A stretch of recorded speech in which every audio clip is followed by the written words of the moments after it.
Interview की documentation में एक सबसे इम्पोर्टेंट जो चीज़ है वो है आपकी बैंक स्टेटमेंट। तो बैंक स्टेटमेंट के हवाले से बहुत ज़्यादा कन्फ्यूजन्स पाई जाती हैं कि किस तरह कितनी बैंक स्टेटमेंट होनी चाहिए, पैसे उसमें होने चाहिए या नहीं होने चाहिए, ट्रांजैक्शंस का डेटा चलेगा या नहीं चलेगा, कितने महीने की ट्रांजैक्शंस या कितने महीने की बैंक स्टेटमेंट होनी चाहिए और क्या वो मेंटेन करनी है या नहीं। तो ये तमाम सवालों के जवाब मैं आपको देने की कोशिश करूँगा।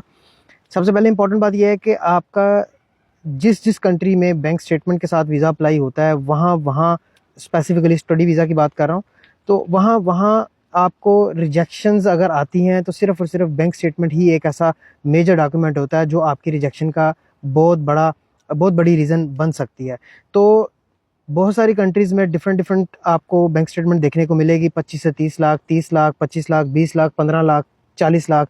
तो इसका मतलब ये होता है कि आपने वीज़ा ऑफिसर को इस बात की श्योरिटी देनी है कि आपके पास वो पैसा अवेलेबल है जो कि आप वहाँ पर क्लोजिंग बैलेंस की सूरत में दिखा सकते हैं। दूसरी बात ये कि आपको 3 से 6 महीने की वो स्टेटमेंट मेंटेन करनी होती है, व्हिच मीन्स कि ये ज़रूरी नहीं है कि वो 35 लाख पिछला 6 महीने आपके बैंक में पड़ा हो, लेकिन आपको ये शो करना है कि उसमें जो इनकमिंग है वो भी हो रही है और उससे आउटगोइंग भी हो रही है। आउटगोइंग का मतलब ये है कि आप उस पैसे को डेली बेसिस पे किसी न किसी जगह पे आप यूज़ कर रहे हैं, किसी न किसी ग्रोसरी शॉप पे, किसी न किसी जगह पे आप उसको पैसे को यूज़ भी कर रहे हैं और उसमें कंटिन्यूसली हर महीने इनकम भी हो रही है। तो ये इस तरह की स्टेटमेंट जो है वो एक अच्छी स्टेटमेंट कंसीडर की जाती है। तो कोशिश करें कि जहाँ पर आपको जिस भी एम्बेसी में आपको बैंक स्टेटमेंट दिखानी है उसमें आपको 3 से 6 महीने जितनी बैंक स्टेटमेंट उस एम्बेसी के लिहाज से चाहिए आपको वो मेंटेन करनी है और उसमें इन एंड आउट की ट्रांजैक्शंस भी आपको दिखानी है। तो ये अगर आप करेंगे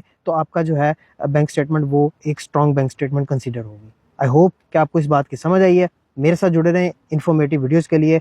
मिलते हैं इंशाल्लाह अगली वीडियो के साथ। अल्लाह हाफिज़।